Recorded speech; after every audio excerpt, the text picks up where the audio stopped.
तुम्हारा बहुत शुक्रिया जैतून, तुमने बड़ी इज्जत रख ली मेरी। क्या बात कर रहे हैं आप? आपका कर्जा उतर गया, मेरे लिए बहुत बड़ा इत्मीनान है, क्योंकि आपकी इज्जत तो हमारे लिए सर आंखों पर है।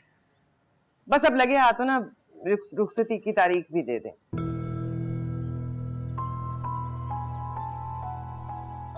अरे आप लोग तो इस तरह से हैरान हैं जैसे बेटी की रुखसती करनी नहीं है।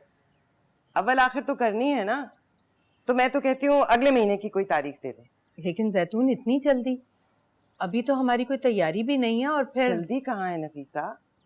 2 साल मांगे थे तुमने जायरा की पढ़ाई के लिए, 2 साल हो गए, पढ़ाई पूरी होगी। और फिर हमने बच्ची से नौकरी तो करवानी नहीं थी, उसके शौक की खातिर चुप रहे। बस अब मैं कुछ नहीं सुनूंगी, मुझे अपने बेटे की शादी करने का और उसके सर पर सेहरा देखने का बहुत अरमान है। अब हाँ, लेकिन अभी तो हमारा कर्जा उतरा है और फिर मायरा की शादी भी तो करनी है, और हम लोग दुबई से किसी तैयारी से भी नहीं आए। वो मैंने फैसला किया है कि मायरा की शादी मैं साद की शादी के बाद करूं। हाँ, लेकिन जैतून इतनी जल्दी तो शादी मुमकिन नहीं है। मैं तुम्हारी हिचकिचाहट समझ सकती हूँ नफीसा।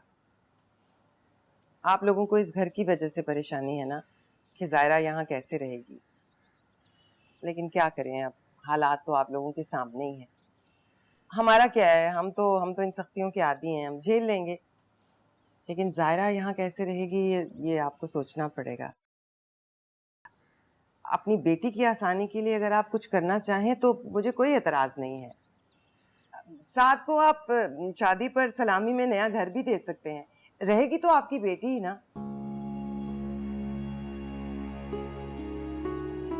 एक तरह से अच्छा ही है, बच्चों की नई जिंदगी की शुरुआत नए घर से होगी।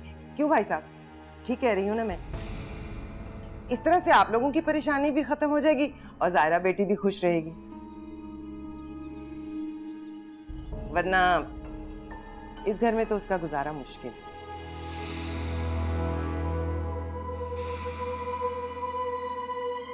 साथ प्लीज कैमरा ऑन करें ना। ज़ाहिरा, बहुत बुरी हालत है घर की। मैं नहीं चाहता कि तुम डर जाओ। मैं आपके साथ कहीं भी गुजारा कर लूंगी, मुझे बड़े घर की ख्वाहिश नहीं है। प्लीज परेशान ना हो, कैमरा ऑन करें, मुझे आपको देखना है। देखो, मैं परेशान ऑनेस्टली तुम्हारी वजह से हूँ। तुम्हें अंदाज़ा नहीं है, अभी घर बिल्कुल बिखरा हुआ है और तुम्हारे काबिल भी नहीं है ये घर। बहुत मुश्किल होगी तुम्हें। आप मेरे साथ हैं ना, हम मिलकर डील कर लेंगे, not an issue. Please on करें। ठीक है, लेकिन फिर बाद में मुझसे शिकायत मत करना। हाँ ना बाबा, नहीं करूंगी। अब आपकी जॉब लग गई है ना, तो आप दिल लगा के काम करिएगा और फिर मेरे लिए बड़ा सा घर लीजिएगा, है ना? उसको छोड़ो। ये सारी बदमज़गी इसी वजह से। ना आप उन्हें घर देते, ना नौबत यहाँ तक पहुँचती। अब समझ में आया मैं क्यों परेशान हो रही थी जब जैतून फौरन घर खाली करने पर राजी हो गई थी। आप चाहे समझें या जानबूझकर नासमझी का मुजाहरा करें, लेकिन एक बात मेरी समझ में आ गई कि जैतून को घर का लालच पैदा हो गया। आपको उसी वक्त साफ साफ कह देना चाहिए था कि आप घर देने की पोजीशन में नहीं है। अरे यार, पहले घर की वजह से इतनी बदमाशी हो चुकी थी, मैं नहीं चाहता था कि मजीद बदमाशी हो। और फिर उनकी बातों से तासुर ये मिल रहा था जैसे घर देना या ना देना हमारी मर्जी और मुनहसर है, इसीलिए मैं खामोश रहा। और जैतून ने आपकी खामोशी का कुछ और ही मतलब ले लिया। अब कहां से देंगे घर, और जैतून से कोई अच्छी उम्मीद मत रखिएगा। मेरी तो सारी उम्मीदें उसी वक्त टूट गई थी जब उसने तलाक की धमकी दी थी। अचानक रुखसती के पीछे भी घर ही है। शबीर, मैं तो कहती हूँ बेटी रुखसत करने से पहले एक बार फिर सोच लीजिए। मुझे तो इस शादी का मुस्तकबिल कुछ अच्छा दिखाई नहीं दे रहा। क्या चाह रही हो? बेटी पे धब्बा लगवा दूं तलाक का? क्या तुम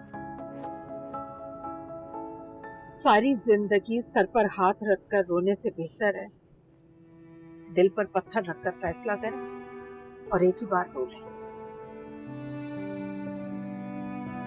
माँ बाप कभी अपनी औलाद को रोता हुआ नहीं देख सकते बेटा।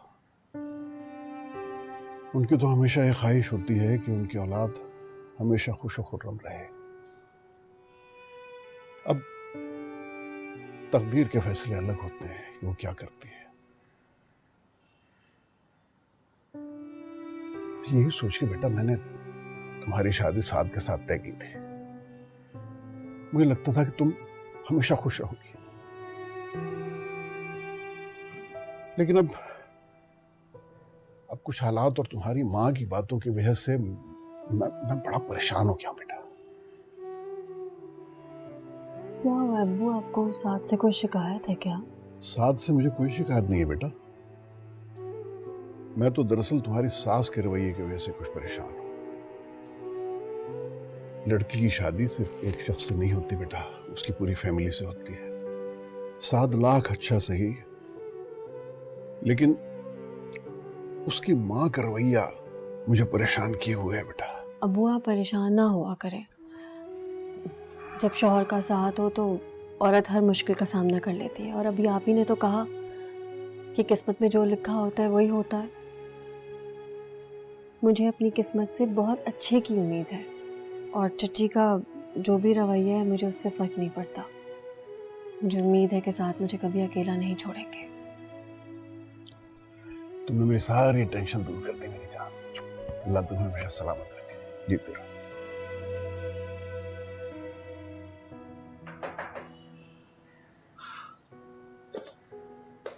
अस्सलाम वालेकुम सर। अस्सलाम। सर मैं हाँ हाँ, have a seat. Thank you. और ऑफिस कैसा चल रहा है? सर सो फार सो गुड। Very good. मज़ा आ रहा है जॉब में? जी सर, बस वो जेलन होने की कोशिश कर रहा हूँ, अभी काम नया है ऑब्वियसली। इंशाल्लाह एडजस्ट हो जाओगे। इंशाल्लाह। बताएं साहब। सर वो actually sir I am getting married मेरी। ओहो, ज़बरदस्त, वेरी गुड। तो सर ये आपका इनवाइट। बहुत बहुत मुबारक हो आपको। अगर मैं मुल्क में हूँ तो ज़रूर आऊँगा। सर वो मुझे 15 दिन की छुट्टी भी चाहिए होगी। मिस्टर साहब, आपको पता है कि आप प्रोबेशन पीरियड पर हैं, और इस पीरियड में छुट्टियाँ अलाउ नहीं होती हैं। जी सर। सर वो एकदम से बस सब प्लान हो गया कि मैं पहले बता ही नहीं सकता। लेकिन 15 दिन तो नहीं, 4 दिन की लीव मैं आपको दे सकता हूँ। Thank you sir. जी भाई, पैकिंग हो गई? आप मुझे फ्लाइट नंबर दे दीजिएगा, हम आपको पिक करने आ जाएंगे। अगर आप पहले आ जाते तो बहुत अच्छा होता। मेरा मैका तो आपके दम से है ना, आपके सिवा मेरा है ही कौन। वो बात कुछ ऐसी है नफीसा कि हम नहीं आ सकेंगे। क्या मतलब नहीं आ पाएंगे, और क्यों?